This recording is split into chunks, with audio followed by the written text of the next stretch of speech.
Super. So ఇప్పుడు మీకోసం మీలో ఇంకొంచెం ఎనర్జీ పెంచడానికి ఇందాక చాలా మంది యాక్టర్స్ ని స్టేజ్ మీదకి తీసుకొచ్చాడు మా రాజు. ఇప్పుడు ఎవరిని తీసుకొస్తాడో, ఇప్పుడు ఎవరిని ఇమిటేట్ చేయబోతున్నాడో.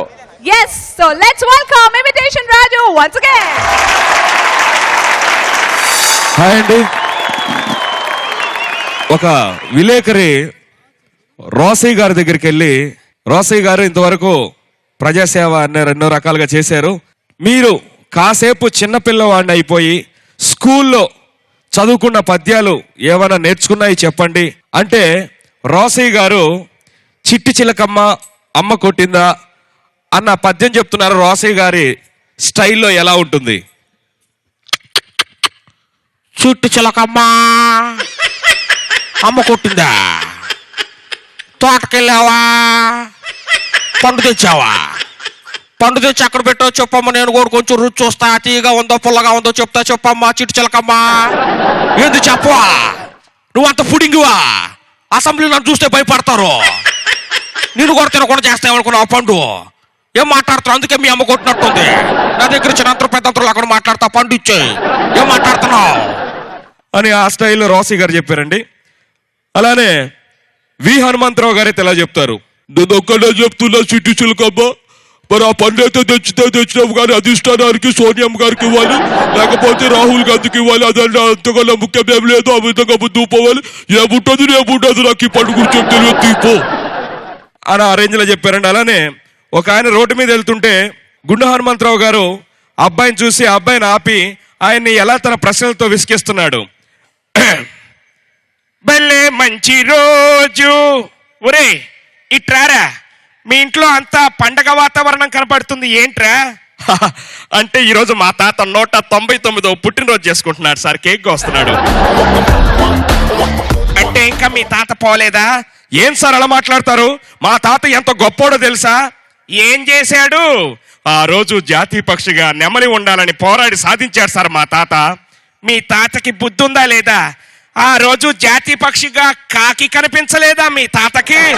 కాకి జాతీయ పక్షి ఏం సార్ చండాలంగా? కాకిని చండాలం అంటావా? కాకి గురించి చెప్తాను విను. రేపు మీ తాత పోయి పిండం పెడితే కాకొచ్చి తింటదా, నెమలొచ్చి తింటదా? కాకొచ్చి తింటా సార్. మీ ఇంటికి చుట్టాలు వస్తున్నారని మీ ఇంటి మీద వాలి అరిసేది కాకే నెమలా? కాకి అరుస్తుంది సార్. ఒక సామెత ఉంది, లోకులు కాకులయ్యారంటారా, లోకులు నెమలయ్యారంటారా? లోకులు కాకులయ్యారంటారు సార్. పిల్లలందరూ గొడవ చేస్తుంటే కాకి గోల చేయొద్దంటారా, నెమల గోల చేయొద్దంటారా? కాకి గోల చేయొద్దు అంటారు సార్. ఏమన్నా కబురు పెట్టమంటే కాకితో కబురు పెట్టమంటారా, నెమలతో కబురు పెట్టమంటారా? కాకితోనే కబురు పెట్టమంటారు సార్. ఇంత హెల్పింగ్ చేస్తున్న కాకిని వదిలి అడవిలో చిలుకులు పడితే క్యాబరీ డాన్స్ చేసుకునే నెమల కావాల్సి వచ్చిందిరా మీ తాతకి జాతీయ పక్షిగా? మీ తాతకి చెప్పు, జాతీయ పక్షిగా కాకిని పెట్టమని పోరాడమను, లేకపోతే మీ తాతని కాకిలతో తన్నిస్తా. కాకిలు తెల తనిస్తారు సార్ కామెడీగా. కాకిలంటే పోలీసులు రా పో. ఒక భాషలో ఒక సినిమా హైలైట్ గా హిట్ అయితే మనం రీమేక్ చేసుకుంటూ ఉన్నాం.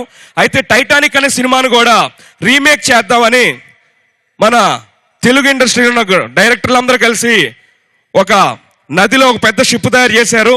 ఆ షిప్కు తెలుగులో బఠానీ అని పేరు పెట్టారు.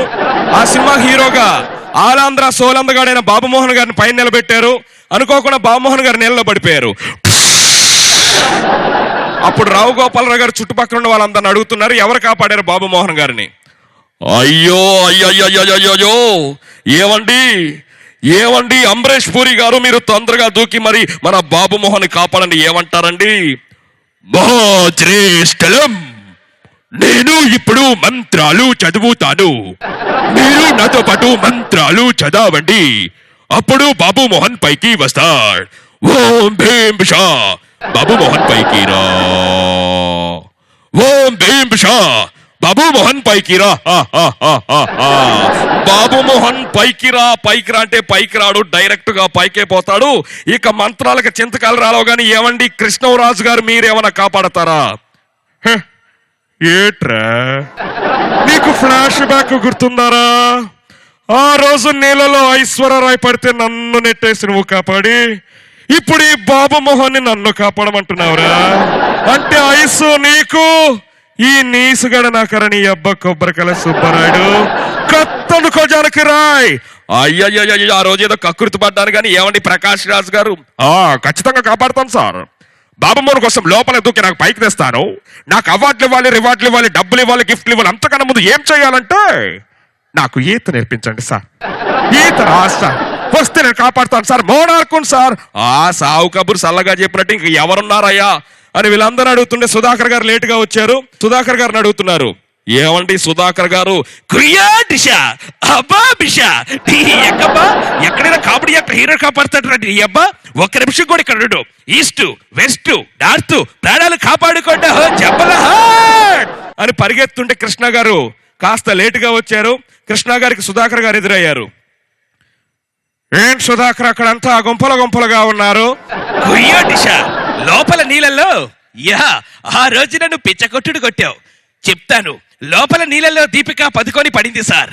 నేను కాపాడుతాను అందరు తన్నుకులాంటి చస్తున్నారు జంబలహాట్. లోపల నీళ్ళలో దీపిక పడుకోబడిందా? నేనే దూకి కాపాడుతాను. ఒక 10 నిమిషాలు టైం అయిపోయింది. కృష్ణ గారు బాబుమోహన్ గారు తడిసిన బట్టలతో పైకి వస్తున్నారు. కృష్ణ గారిని అందరూ పొగిడేస్తున్నారు. చాలా బాగా కాపాడావు, నీకు నేను మంత్రాలు నేర్పిస్తాను. మంత్రాలు కాదు గింత్రాలు కాదు, కృష్ణ గారికి సన్మానం చేయండి. ఏంటంటారు? నాకు అవార్డులొద్దు, సన్మానాలొద్దు. సుధాకర్ ఎక్కడున్నాడో చెప్పండి సార్. ఎందుకండి? లోపల నీళ్ళలో బాబుమోహన్ పడితే దీపిక పదుకొని పడిందని అబద్ధం చెప్పాడు. తొందరలో నాకేత వచ్చారాదని ఆలోచించకుండా లోపలకు దూకాను. లోపల బాబుమోహన్ లేకపోతే నేను చచ్చిపోయి ఉండేవాడినండి. ఏంటి లోపల బాబుమోహన్ లేకపోతే చనిపోయి ఉండేవాడు? బాబుమోహన్ నీకు ఏతొస్తే పైకి రావచ్చు కదా, ఎందుకు మమ్మల్ని ఇలా టెన్షన్ పెట్టావు? అన్నా